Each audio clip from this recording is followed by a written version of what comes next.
Vocês estão felizes? Mais uma vez, vocês estão felizes? Amém, queridos. Queridos, na nossa vida existem escolhas e caminhos para a nossa jornada.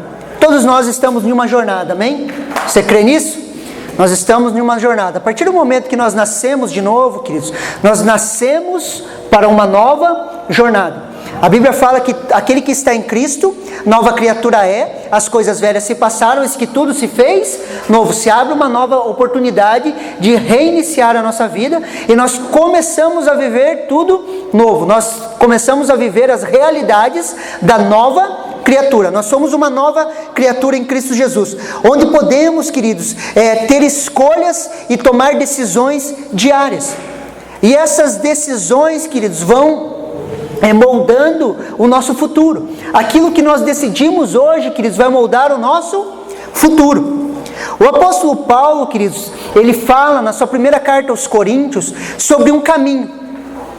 E ele denomina esse caminho o caminho mais excelente. E é sobre isso que eu quero conversar com vocês hoje. O caminho mais excelente. O apóstolo Paulo, ele entra para conversar com os coríntios, na sua primeira carta aos Coríntios, e lá no finalzinho do versículo 12, ele conclui um pensamento e ele fala: eu vou lhes mostrar um caminho mais excelente. E nós podemos escolher, queridos, dia a dia, se nós andamos nesse caminho mais excelente ou andamos de qualquer forma, de qualquer outra maneira. Mas eu sei que no seu coração existe um desejo de andar nesse caminho mais excelente, amém? Amém? Amém. Queridos, e nós queremos conversar sobre isso. Antes de entrar no assunto, queridos, eu quero conversar um pouquinho sobre as características da primeira carta aos Coríntios. Algumas características dessa carta. A igreja aos Coríntios, queridos, ela tinha um problema de divisão na igreja. Nós vemos isso do capítulo 1 ao capítulo 4. Nós vemos que existe esse problema de divisão. Era uma igreja, queridos, que ela estava dividida. A igreja aos Coríntios, ela era uma igreja que estava dividida. Só que ela não estava dividida pela sua liderança. Ela estava dividida pelo seu povo. Aonde alguns falavam assim: eu sou de Paulo. Outros falavam: eu sou de Apolo. Apolo era o pastor presidente da igreja. Um homem muito eloquente. Paulo, fundador da igreja. Outros falavam assim: não, eu sou de Pedro. Pedro, apóstolo. Outros que se colocavam como mais espirituais, eles falavam assim: eu sou de Cristo. E Paulo estranha essa conversa, essa divisão dentro da igreja. E ele vai trabalhando alguns conceitos para trazer unidade a essa igreja. E ele fala nisso no capítulo 1 ao capítulo 4. Outro problema que a igreja de Coríntios tinha, queridos, era a imoralidade dentro da igreja. Nós vemos isso no capítulo 5, a ponto de um filho, que Paulo fala que era algo que não acontecia nem no meio dos gentios, a ponto de um filho, ele dormir com a mulher do seu pai. Só que ele não trata se essa mulher era sua madrasta, era a sua mãe biológica. A Bíblia não fala sobre isso. A única coisa que ele aponta é que havia imoralidade de tal forma que não havia nos gentios, a ponto de um rapaz dormir com a mulher do seu pai, que é uma aberração. Isso tudo estava no meio dessa igreja. Isso nós vemos no capítulo 5. Outro problema que tinha, queridos, no capítulo 6, Paulo trata do problema de um cristão processar o outro judicialmente. O que acontecia com os membros, queridos? Os membros tinham um problema, o que eles faziam? Um começava a processar o outro, no meio da igreja. Irmão levando irmão diante de autoridades que não eram irmãs, não eram do seio da igreja. Tanto é que Paulo fala: como que pode um ficar processando o outro no meio dos gentios? Por que vocês não levantam sábios no meio da igreja e julgam isso? Outro problema que Paulo tratou, queridos, ou Paulo conversou, foi no capítulo 7, a respeito do casamento. Então, o capítulo 7, Paulo trata a respeito do casamento. Quando nós entramos no capítulo 8 ao capítulo 10, o Paulo começa a tratar sobre o irmão mais fraco na fé. Aquele que tinha mais força na fé comia de tudo, o mais fraco na fé só comia legumes. Qual que é o contexto, querido? Só havia um açougue na cidade, e esse açougue oferecia as carnes sacrificadas a ídolos. Eles sacrificavam aos ídolos, depois eles vendiam a carne. Alguns irmãos falavam, dá para comer, outros irmãos falavam, não dá para comer. Ficava aquela briga, dá ou não dá para comer, pode ou não pode. Daí Paulo chega à conclusão. Paulo fala, tudo é santificado pela oração, você pode sim comer, mas se a sua comida escandaliza o seu irmão, destrói a obra de Cristo no seu irmão, é melhor que você não coma, simples assim. Se tem algo que escandalize seu irmão, por mais que se seja lícito, você não faz. Foi essa a conclusão que Paulo chegou. Paulo chega e fala para eles, se a tua comida, se a tua liberdade em comer carne escandaliza seu irmão, não coma mais carne. E Paulo trata isso, queridos, do capítulo 8 ao capítulo 10. No capítulo 11, ele trata sobre a profanação da mesa do Senhor, a falta de amor na ceia. É o capítulo da ceia. Ele entra com um problema que estava acontecendo. O que acontecia? Alguns vinham para a ceia, queridos. Antes a ceia, queridos, era uma reunião onde eles comiam junto, eles tinham uma refeição junto. E o que acontecia?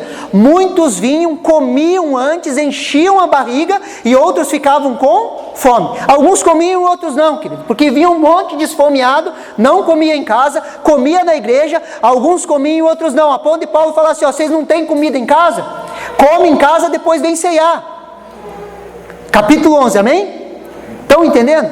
Você já escutou, só abrir um parênteses aqui, você já escutou aquela expressão, pastor, nós deveríamos voltar às bases da igreja primitiva, sim ou não? Você já ouviu isso? A igreja Coríntios era uma igreja primitiva, sim? Tinha problema, sim? Toda igreja tem problema, sim? Até a igreja dos apóstolos, fundada pelo apóstolo Paulo, influenciada por Pedro e dirigida por Apolo. E tinha todos esses problemas. Está me entendendo? Quando nós chegamos, queridos, no capítulo 12, do capítulo 12 ao 16, é a seção construtiva da carta.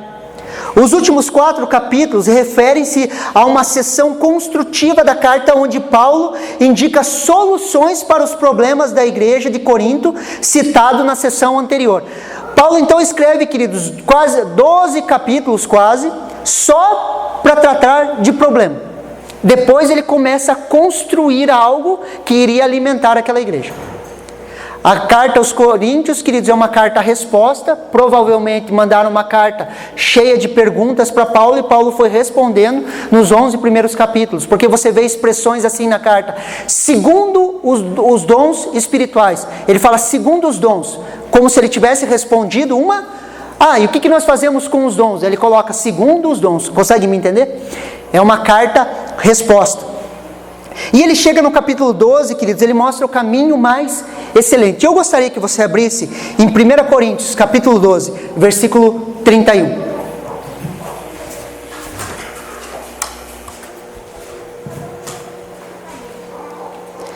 1 Coríntios 12, capítulo 31.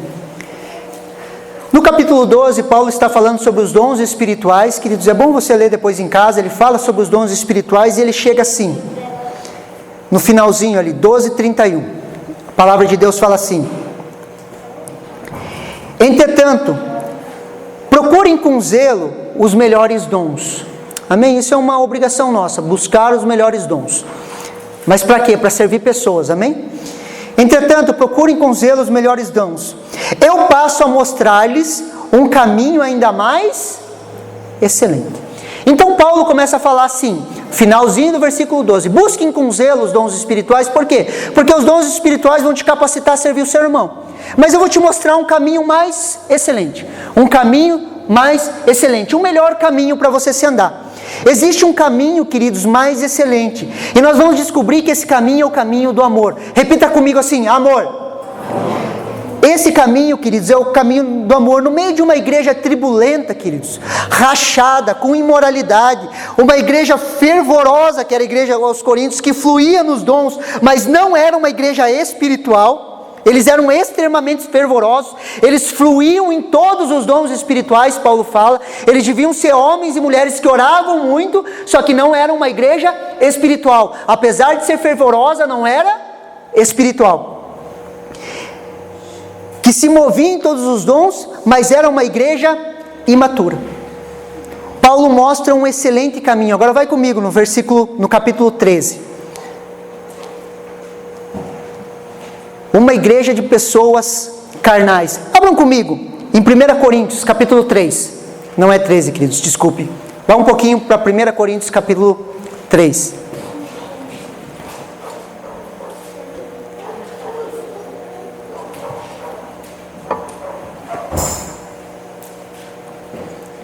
Primeira Coríntios, capítulo 3, do versículo 1 ao 3. Olha que interessante o que essa palavra fala.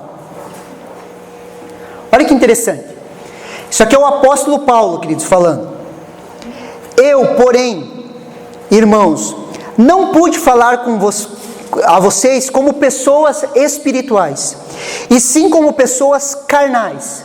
Repita comigo assim, carnais. Como crianças em Cristo.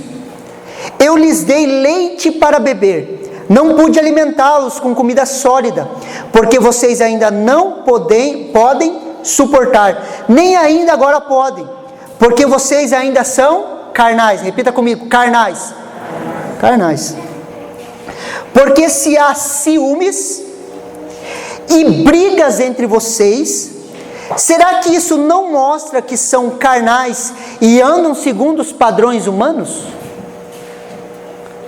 Queridos, quando a gente fala de uma pessoa ou uma igreja carnal, qual que é o primeiro pensamento que vem na nossa mente? Problemas de imoralidade sexual. Geralmente é isso.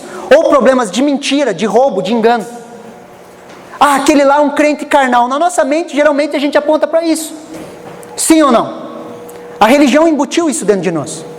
Só que qual que era a característica de ser uma igreja carnal? Ciúmes e brigas revelam a nossa carnalidade como igreja. Agora imagine, querido, você poder ter uma conversa teológica com Paulo. Entra comigo no texto. Aquele que foi levado ao terceiro céu, foi revelado os mistérios a ele. Você poderia, queridos, com uma conversa com Paulo, acabar com discussões teológicas de séculos, queridos. De séculos. Nós poderíamos conversar sobre soterologia, que é a doutrina da salvação. Existe ou não existe pessoas predestinadas ao céu e ao inferno? Deus já escolheu os salvos. Imagina, você poderia sentar com o apóstolo Paulo e conversar sobre isso. Só que o que ele fala para os coríntios? Eu não pude conversar sobre coisas espirituais com vocês, porque no meio de vocês tem ciúmes e brigas. Vocês são muito carnais, vocês não vão conseguir aguentar. Consegue me entender? Eles não puderam ter conversas espirituais com Paulo. Imagine, querido, se nós fôssemos fazer um seminário com Paulo, se nós fôssemos reformados, queridos, nós colocaríamos assim no nosso cartaz. Se nós fôssemos reformados, nós colocaríamos assim: pregação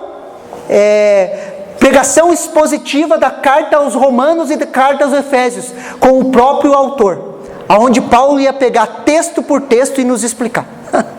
Se nós fôssemos pentecostais, queridos, nós íamos colocar o cartaz assim: o presidente da igreja Apolo de braço cruzado, assim embaixo do cartaz, aquele que estava organizando, e Paulo de braço cruzado olhando assim, o testemunho do homem que foi ao terceiro céu. Sim ou não? Os pentecostais fariam assim. Os reformados fariam uma exposição textual, versículo por versículo, com o autor das cartas. Só que isso não pôde acontecer na igreja do Coríntios, por quê? Porque eles eram carnais. Eles tinham que beber leite. Paulo teve que tratar com eles como crianças. Crianças. Enquanto temos essas características, queridos, o Espírito Santo não nos pode levar à maturidade. E Deus trabalha conosco como se nós fôssemos crianças.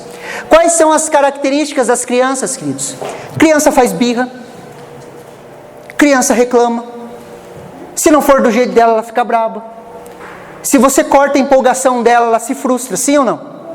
Já viu quando uma criança está brincando, a gente segura, ela assim, chega, ela se frustra e começa a berrar? Por quê? Porque ela estava tão empolgada, qualquer dificuldade, qualquer frustração, acabou. Crianças na fé. Só que Paulo, queridos, ele trata depois de um caminho mais excelente.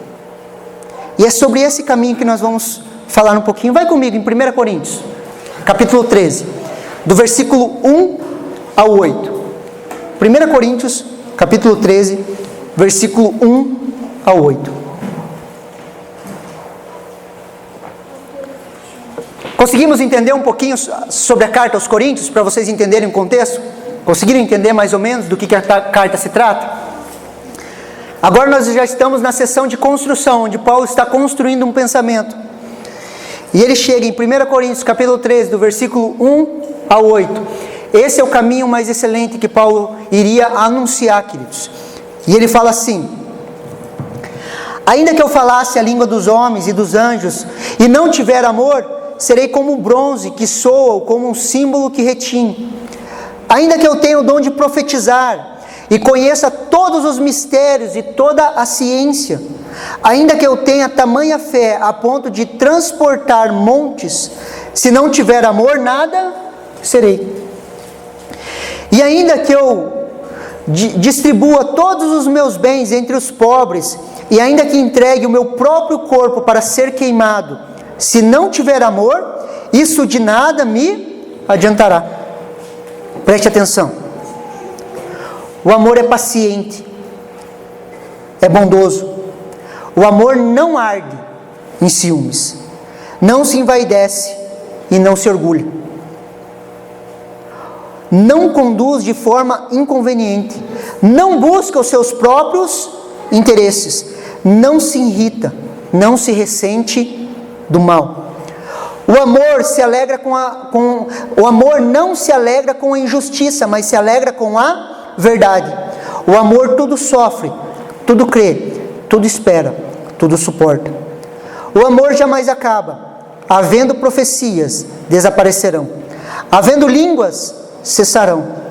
Havendo ciência, passará. Amém?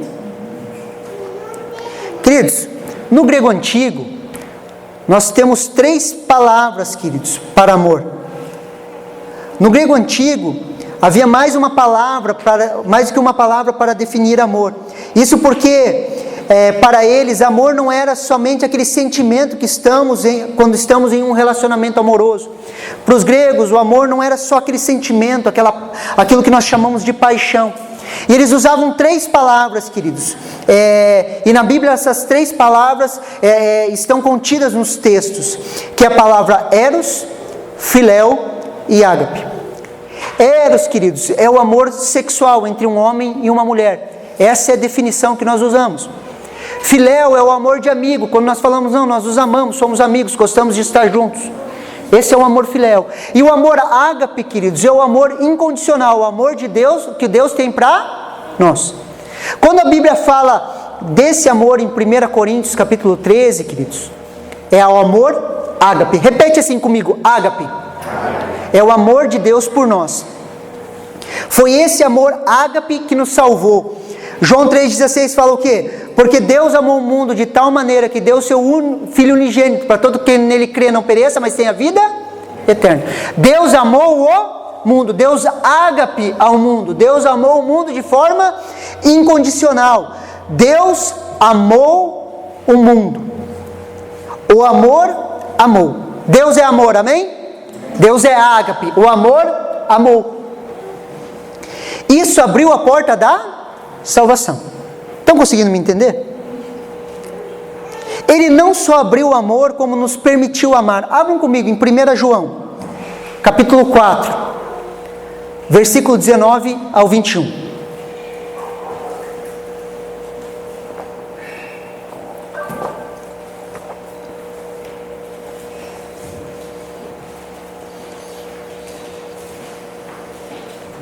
Olha que interessante o que esse texto fala. 1 João, capítulo 4, versículo 19 ao 21.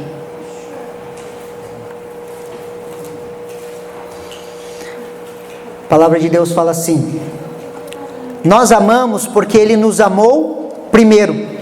Se alguém disser, amo a Deus, mas odiar o seu irmão, esse é mentiroso. Pois quem não ama o seu irmão a quem vê, não pode amar a Deus a quem não vê. E o mandamento que Ele tem nos dado é esse: que ame a Deus e que ame também o seu irmão. Hoje temos a possibilidade de amar, queridos, de andar no caminho excelente. A prova de que amamos a Deus é a maneira que nos relacionamos com o nosso irmão. Não tem como, queridos, eu falar que eu amo a Deus e eu odiar os meus irmãos. Você consegue me entender? Como que eu posso amar um Deus que eu não vejo e eu não amo as pessoas a quem eu vejo? Isso é um princípio, nós precisamos entender isso. Amamos a Deus amando pessoas, queridos. Eu estava lendo um artigo, eu achei uma citação interessante, ela fala assim: o amor a Deus tem que vir primeiro, mas jamais está divorciado do amor ao próximo. Aquele conduz automaticamente a esse. Quando estamos amando a Deus, com comunhão com Deus, nós acabamos amando pessoas. Amar não é gostar, queridos. Preste muita atenção, aqui nós temos que ter uma grande diferença para você entender. Amar, ágape não é filéu, não é gostar. Quer ver um exemplo? Eu aprendi isso com um pastor e achei muito interessante. Você pode pegar um prato de macarrão e você falar assim: eu amo esse macarrão. Sim ou não? Quantos amam macarrão aqui? Sim? Então ok, você está com um pratão de macarrão gostoso. Aquele prato, você está ali na tua frente e você fala assim: eu amo macarrão, ágape é macarrão. Eu amo de forma incondicional. Aquele macarrão estraga, Zé, você teria coragem de comer? Não. Por quê? Porque a circunstância mudou. Então você não ama aquele macarrão, você gosta dele. Consegue entender a diferença? Relacionamentos é a mesma coisa. A gente às vezes fica falando: eu amo fulano de tal, eu amo fulano de tal. E quando azedar? Eu amo meu pastor, e quando meu pastor me chamar a atenção e azedar as coisas?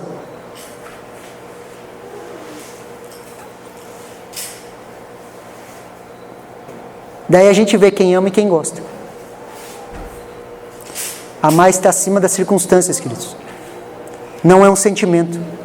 É uma decisão interna de cumprir o mandamento de Jesus. O grande problema é que a gente gosta de muita gente e quando elas não fazem o que a gente quer, a gente se ofende com elas e fica bravo falando mal delas.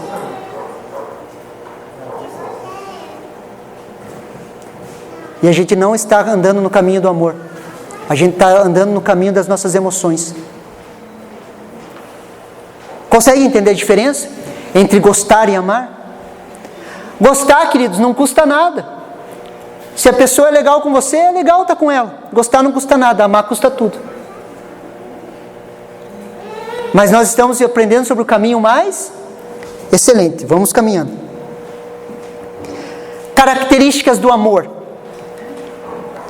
1 Coríntios capítulo 13, versículo 4, a palavra de Deus fala assim: o amor é paciente, bondoso, o amor não arde em ciúmes, não se envaidece, não se orgulha, não se conduz de forma inconveniente, não busca os seus interesses, não se irrita, não se ressente do mal. O amor não se alegra com a injustiça, mas se alegra com a verdade. O amor tudo sofre, tudo crê, tudo suporta. O amor jamais acaba. Havendo profecias desaparecerão, havendo línguas cessarão, havendo ciência passará. Vamos analisar esses pontos? O amor é paciente, o amor é bondoso. Até quando estamos dispostos a amar? Algumas pessoas falam assim: pastor, para tudo tem um limite. Não, para o amor não há limites, queridos. Para o amor não há limites. Eu e você, muitas vezes, queremos mudança a curto prazo na vida das pessoas. E muitas vezes essas mudanças que nós queremos no outro, queridos, elas não têm nada a ver com a Bíblia, mas têm a ver com os nossos gostos pessoais. Quando a Bíblia fala que o amor é paciente e bondoso, o amor ele é paciente, queridos. Quando nós estamos juntos, nós temos que pensar a longo prazo. Então nós temos que ser pacientes uns com os outros, amém? Só que o grande problema é que eu e você queremos mudança rápida no outro. E as mudanças rápidas no outro, queridos, muitas vezes não são bíblicas, são de gosto pessoal.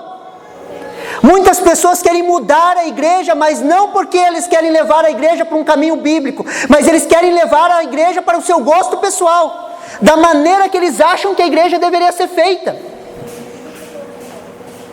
Estão me entendendo? Só que o amor, ele é paciente. Repita assim comigo: paciente. Quando falamos de vida, queridos, na igreja, a paciência é uma virtude, um fruto fundamental.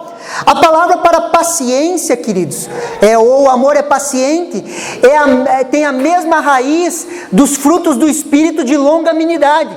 Quando Paulo usa a palavra longanimidade e a palavra paciência, do grego elas têm a mesma raiz, queridos, o mesmo significado, apontam para o mesmo caminho. A nossa caminhada como igreja, queridos, é de longo prazo, e a longanimidade é ter um longo ânimo. Um longo ânimo de nós andarmos juntos, um longo ânimo de nós aturarmos as nossas diferenças, uma paciência de nós caminharmos juntos. E isso é fundamental para o nosso caminhar. A igreja não é um pensamento de curto prazo, queridos. A igreja é uma aliança entre os irmãos. Nós temos uma aliança entre nós, sim ou não? Sim ou não?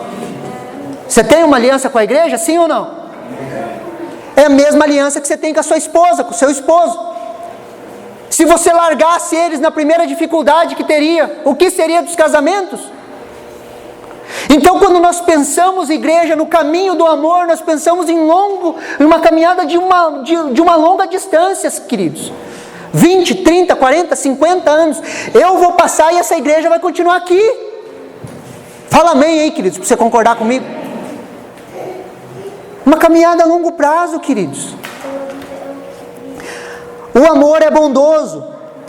O amor, ele usa de bondade. Deus usou de bondade comigo. Deus usou de bondade com você, sim ou não? Deus usou de bondade com a sua vida? Ou você merecia a salvação? Não merecia. Deus, ele usou de bondade com você. Da maneira que ele usou de bondade com você, comece a usar de bondade com as pessoas. Seja uma pessoa bondosa. Gere isso, queridos. Treine isso. O amor, ele nos leva, queridos, à paciência e à bondade. Use de bondade para com as pessoas. Use de bondade para com as pessoas. O texto continua. O amor não arde em ciúmes, não se envaidece, não é orgulhoso. Queridos, no amor não há ciúmes. Repete assim comigo: no amor não há ciúmes. Você ama a sua esposa? Fala aí, marido, sim ou não? Sim. Ama mesmo? No amor não há ciúmes. Mulheres, vocês amam seus maridos? Sim ou não? Sim. No amor não há? Fala alto aí, no amor não há? Ciúmes. No amor não há? Ciúmes. Mais uma vez, no amor não há? Ciúmes. Ah, pastor, eu tenho ciúme de cuidado. Você está indo contra a Bíblia. Ciúme aponta para desconfiança, queridos. Como que um amor vai desconfiar do outro? Ah, pastor, mas com as mulheres que tem aí para o lado, você está desconfiando do caráter.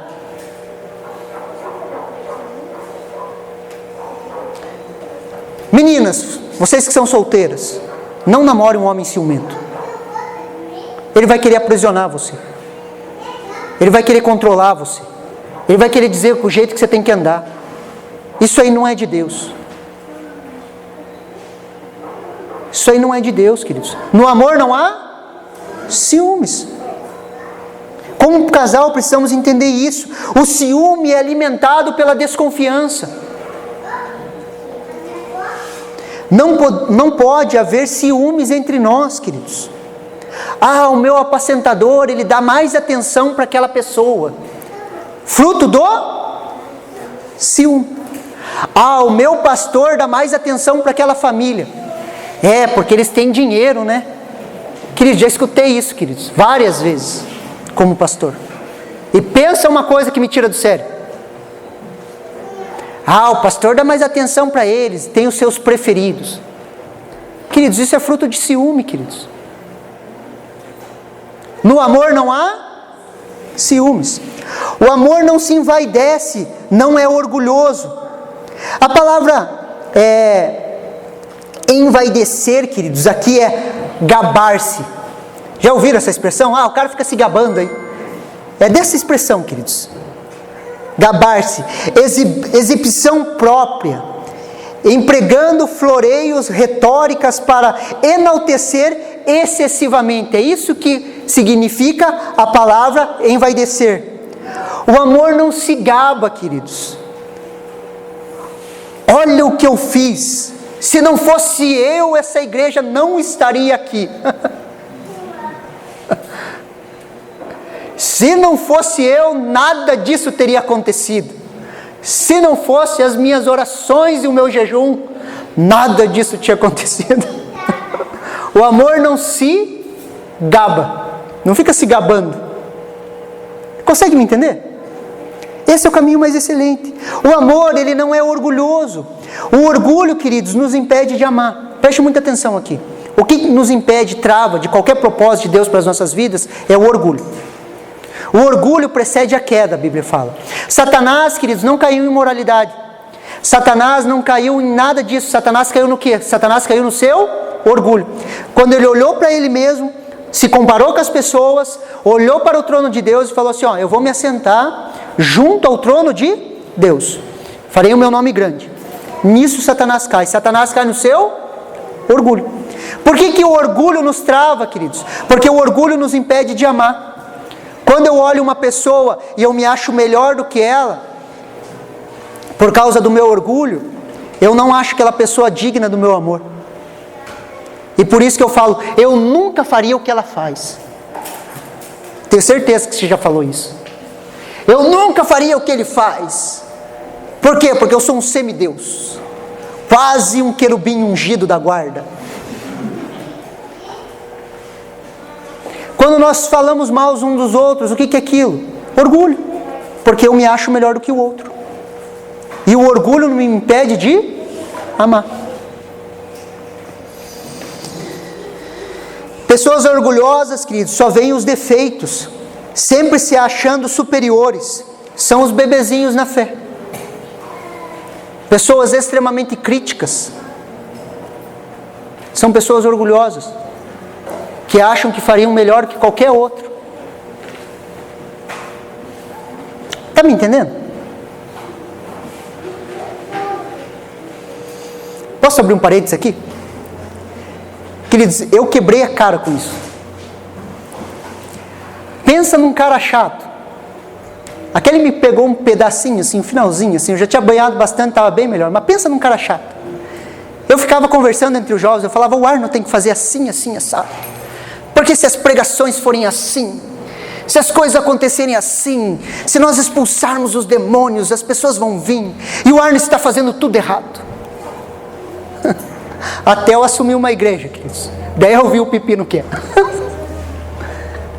Queridos, é muito fácil a gente falar como tem que ser feito se a gente nunca fez, queridos. Se a gente nunca fez. E só critica quem não está fazendo nada. Já percebeu isso? Quem está sentado olhando. Queridos, não é fácil, queridos. Não fala só da igreja, de qualquer situação. O seu trabalho, no seu dia a dia não é fácil. E tem pessoas que às vezes ficam olhando de fora, falando, devia fazer assim, assim, assim. Como se soubesse o que está falando. Já aconteceu com você? São os bebês.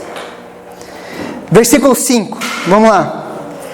Não se conduz de forma inconveniente, não busca os seus interesses, não se irrita, não se ressente o mal. O amor, queridos, não se conduz de forma inconveniente. Preste muita atenção aqui.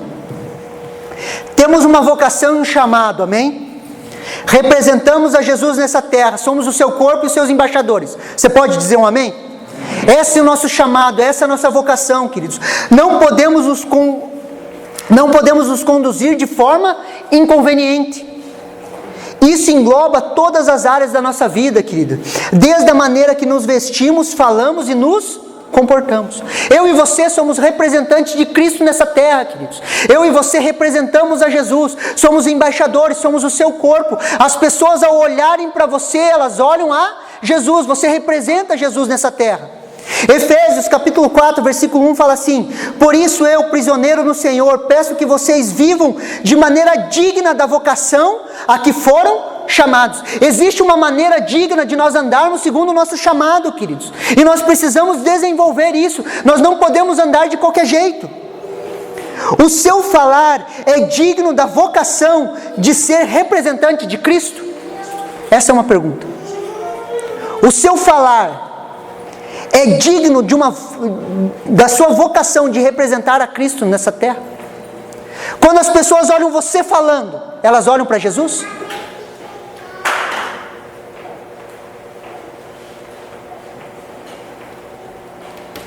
Pastor, você pega muito no pé do que a gente fala, por quê? Porque o coração fala, a boca fala, queridos, do que o coração está cheio. E a nossa maneira de falar, ela tem que ser digna ao nosso chamado.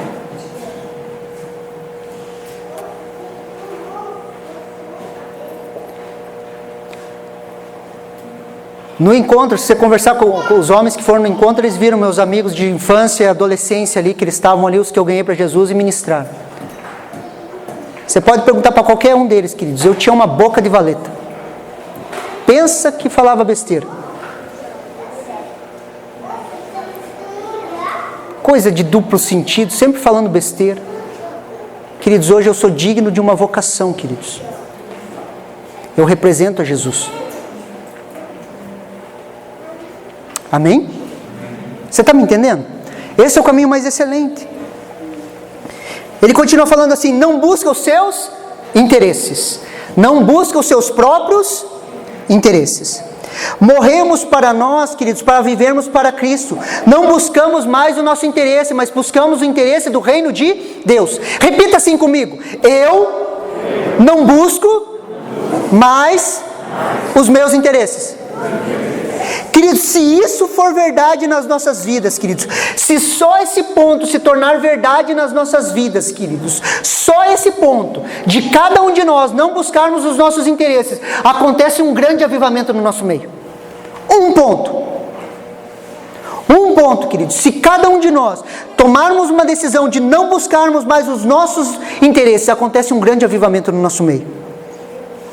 Pessoas que não buscam os seus próprios interesses. E Deus vai nos moendo, queridos, para a gente parar de buscar os nossos interesses. Filipenses capítulo 2, versículo 4, a palavra fala assim: não tendo em vista somente os seus próprios interesses, mas também o que é dos outros.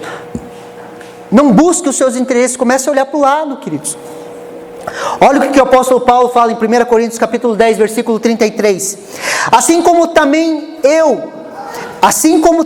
eu procuro em tudo ser agradável a todos, não buscando os meus próprios interesses, mas os de muitos, para que sejam salvos.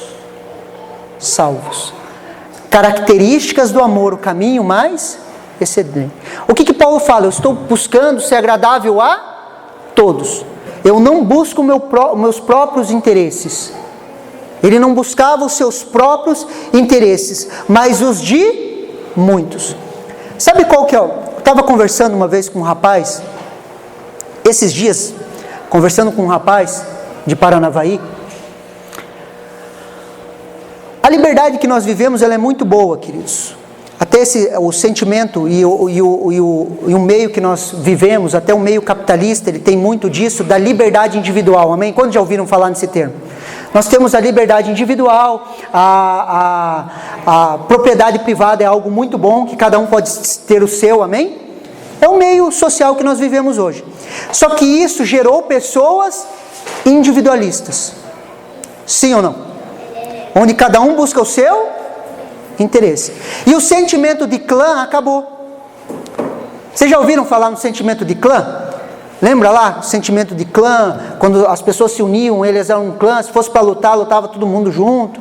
Se fosse para apanhar, apanhava todo mundo junto, mas ninguém corria. Já viu isso? Isso é o sentimento de clã, queridos. Isso foi tirado do nosso meio. Tanto é que a parte mais difícil de pastor, da liderança de uma igreja, queridos, é gerar um ambiente de corpo, onde nós somos um. Somos um. Não é que cada um é um. Somos um, uma unidade. Consegue me entender? E esse sentimento de nós olharmos para os outros e tomarmos a decisão que é melhor para todos e não para mim, queridos, só através do caminho do amor. Vamos continuar lá. Outra característica do amor: o amor não se irrita. Fala Deus. Ninguém vai falar assim, fala Deus. O amor não se irrita. Mais uma vez, o amor não se irrita. Fala Deus. O amor não está na irritação, queridos. Aí pega, gente. Sabe quando você está fazendo alguma coisa e não dá certo? Oh, desgraça! Pastor, a minha esposa me irrita. Se a tua esposa te irrita, a culpa é de quem? É da sua esposa. Agora, se você fala assim, eu me irrito com a minha esposa, a culpa é de quem? Mim. Eu estou me irritando com ela e eu tenho que melhorar isso. Só que o mais fácil é eu falar, essa mulher me irrita, essa mulher que tu me destes, miserável. Consegue me entender? O amor não se irrita. Pegou todo mundo, né? Fala sério, faz cara assim de ai, ai, ai. Com seus filhos, você se irrita? Ah, quero esganar. Daí você sai gritando. Daí Efésios fala assim, largue toda a gritaria. E aí, como que a gente faz isso? Através do caminho do amor. Continua o texto, não se ressente do mal, ou não suspeita mal. Esse ponto é essencial, queridos, preste muita atenção aqui. O amor não suspeita mal, fala assim, não suspeita mal. Vocês estão acordados? Não suspeita mal. O amor não suspeita mal. Não suspeita mal. Isso aí. Queridos, vivemos estressados, queridos, sobrecarregados, porque andamos no modo de defesa. O nosso cérebro, queridos, os especialistas falam, o nosso cérebro reptiliano, quando ele caça perigo de vida, ele começa a gerar adrenalina dentro de nós para quê? Ou para o combate ou para a fuga, é assim. E nós começamos a criar fantasias que as pessoas estão nos perseguindo, falando mal de nós. E nós começamos a suspeitar o mal, começamos a ficar estressados, totalmente armados. Alguém vem falar com a gente já xinga. Por quê? Porque nós estamos no modo de defesa. Mas o amor não suspeita mal. Achamos que estamos sendo, queridos, que as pessoas estão contra nós. Achamos que tudo e todos estão armando contra a gente. Treine a sua mente para não suspeitar o mal. Treine a sua mente para não suspeitar o mal. Treine a sua mente para não suspeitar o mal. O amor não suspeita mal. Não tem como se relacionar com pessoas que suspeitam mal. Você está conversando com a pessoa na sua frente está tudo certo, você vira as costas, está suspeitando mal. Não existe. Pastor, e se tiverem? E se tiverem? E se tiverem trabalhando, conspirando contra nós? Salmo 118, versículo 6 fala assim: o Senhor está comigo, não temerei o que me pode fazer o homem. Queridos, o Senhor está conosco, o que me pode fazer o homem? Se estão tramando, vai cair. Se estão tramando, então vai cair. Deus traz à luz aquilo que está escondido. Você que é líder de grupo familiar, não suspeite mal das suas ovelhinhas, ame elas. Ah, pastor, minhas ovelhas estão falando mal de mim. Bem-vindo ao time, é normal, elas são imaturas. Mas não suspeite mal delas. Não suspeite mal do seu cônjuge, não suspeite mal das pessoas. Porque senão você fica fantasiando um monte de coisa. Confia em Deus. Deus é maior que você, sim ou não? Ele pode te proteger, sim ou não? Pronto, se faz de bobo. Deita no colo de Deus e deixa as coisas acontecerem. Não suspeite mal, ame, sirva as pessoas. O amor não suspeita mal. Se eu estou suspeitando mal da minha esposa é porque eu não amo ela. Sim ou não? Versículo 6. O amor não se alegra com a injustiça, mas se alegra com a verdade.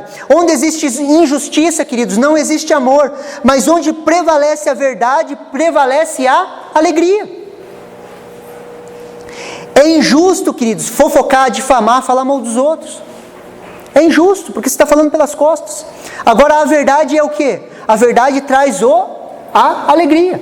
Aonde a verdade é a alegria. E a verdade é Jesus em nós, amém? Eu sou o caminho, a verdade e aonde Jesus está, queridos, a verdade está, e aquilo ali é alegria.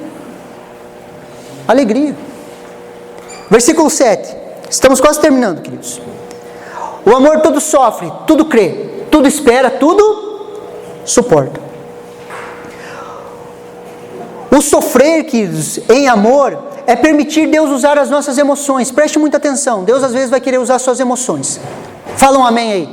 Amém. E às vezes a gente vai ter que sofrer por isso, queridos. Às vezes a gente está na intercessão, aconteceu isso agora. Nós estávamos na intercessão, Deus traz uma revelação de algo que está acontecendo. E as nossas emoções acabam sendo ministradas por Deus, abaladas por Deus. E nós sofremos por coisas que nem são nossas. São coisas dos outros. E quando nós começamos a andar como igreja, a dor do outro começa a ser a sua dor. E você sofre por isso. Porque o amor sofre. Amém? É que a gente quer fugir do sofrimento, queridos, mas o amor sofre. O amor sofre. Os médicos, queridos, eles chegam em um estágio, a maioria deles, não todos, mas a maioria, chega num estágio da profissão deles, que eles têm que começar a tratar as coisas de forma profissional. Eles não envolvem as suas emoções. Por quê? Porque ele está tratando uma pessoa, ele não se envolve emocionalmente com ela, porque ela pode morrer, e isso ia trazer sofrimento para ela. Já escutou falar nisso? É um médico profissional que eles falam. Ele vai para o lado profissional para ele não sofrer. Nós não podemos ser profissionais. Eu não posso ser um pastor profissional. Eu tenho que me envolver emocionalmente com vocês. Porque eu tenho íntima compaixão, assim como Jesus teve. Por isso que Jesus chorou. Por que Jesus chorou, queridos? Ele sabia que Lázaro ia ressuscitar, sim ou não? Sabia, mas ele se envolveu com a dor pessoal das pessoas. E isso faz parte do amor, queridos. Isso faz parte do amor, nós nos envolvemos. Quando um de vocês sofre, pode perguntar para aquele, nós sofremos junto. Nós como pastores sofremos, queridos. Sofremos, nos envolvemos, estamos juntos. Quando um sofre, todos nós sofremos. Se alegrem com os que se alegram, chorem com os que... Mas não é um choro fingido, é um choro de emoção. Você entra nas emoções das pessoas. Não seja um profissional, queridos. Não seja um apacentador, líder de grupo familiar profissional. Entre nas emoções. Deixe as suas emoções serem usadas por Deus. Sofra. Chore junto com as pessoas. Tenha íntima compaixão delas. Cremos no reino de Deus, queridos. Cremos na possibilidade de mudança. Por isso que esperamos e por isso que suportamos. O amor tudo sofre, tudo crê, tudo espera e tudo... Você crê em um reino, sim ou não? Você não crê que você vai para o céu, né? Você crê em um reino, né? Amém? Fala amém, bem forte. Qualquer coisa eu te explico o conceito depois. Mas você não crê num céu, você crê em um reino, amém? Em um reino que está se manifestando. E nós esperamos, tudo nós suportamos, tudo nós cremos, tudo nós esperamos. Amém? O amor jamais acaba. Versículo 8. O amor jamais acaba. Havendo profecias desaparecerão, havendo línguas cessarão, havendo ciência passará. Tudo que conhecemos, queridos, vai passar. Preste atenção aqui. Tudo que nós conhecemos vai passar. Essa dor que você está tendo hoje, você está com dor, dificuldade na vida, luta, sim ou não? Todos temos. Tudo isso vai passar, queridos. Só que o amor vai permanecer. O amor jamais acaba. Nós não vamos precisar dos dons, queridos, no novo céu e na nova terra. Nós não vamos precisar. Vai haver um novo céu e uma nova terra, amém? Fala amém. Vai haver um novo céu e uma nova terra, queridos. E nós não vamos precisar dos dons lá, mas lá nós vamos ter amor. Amor puro e genuíno, de Deus para conosco e de Deus para com nossos irmãos. Por isso que o amor jamais acaba. Esse caminho excelente, queridos, nos leva à maturidade. Abram comigo, 1 Coríntios, capítulo 13. do versículo 9 ao 11. Eu quero encerrar com esse texto.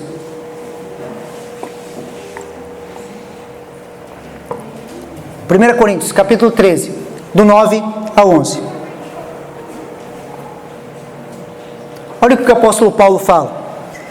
Pois o nosso conhecimento é incompleto, e a nossa profecia é incompleta. Mas quando vier o que é completo, então o que é incompleto será aniquilado. Quando eu era menino, falava como menino, sentia como menino, pensava como menino. Quando cheguei a ser homem, desisti das coisas próprias de menino. Repete assim comigo: desisti das coisas próprias de menino. Precisamos parar de pensar e sentir como meninos. É tempo de maturidade, de crescimento, de andar no poder e na sabedoria de Deus. Esse caminho mais excelente, que é o amor, queridos, que está no capítulo 13, Paulo finaliza no capítulo 13 dizendo que quando ele era menino, ele pensava como menino, sentia como menino, mas quando ele se tornou maduro, quando ele entrou no caminho do amor, que ele se tornou maduro, ele parou com as coisas de menino. E nós precisamos entrar nesse caminho, queridos. Esse caminho que não suspeita mal das pessoas. Esse caminho que tudo sofre, tudo crê, tudo espera. Esse caminho que não se irrita. Esse caminho onde nós vivemos o amor genuíno de Deus com as pessoas. Onde nós recebemos o amor de Deus e transferimos para as pessoas. Imagine assim comigo, queridos. Se a maneira que você tratasse o seu próximo fosse a maneira que Deus tratasse você, como seria?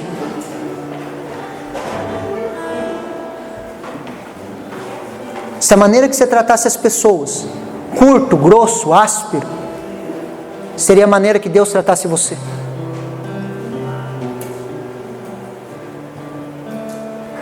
Se a maneira que você trata as pessoas desconfiando de todo mundo, achando que as pessoas estão planejando contra você, fosse a maneira que o Todo-Poderoso tratasse você, ficasse olhando para você: eu não gosto muito de você, você é um... É hora de deixar de ser menino. É hora de a gente mergulhar no amor de Deus. Você se sente amado por Deus, sim ou não? Você se sente amado por Deus? Se nós somos amados por Deus, o que nos impede de amar as pessoas? O que nos impede de ter paciência com as pessoas? O que nos impede de ser bondosos com as pessoas? O que nos impede de não nos comportarmos de forma indevida?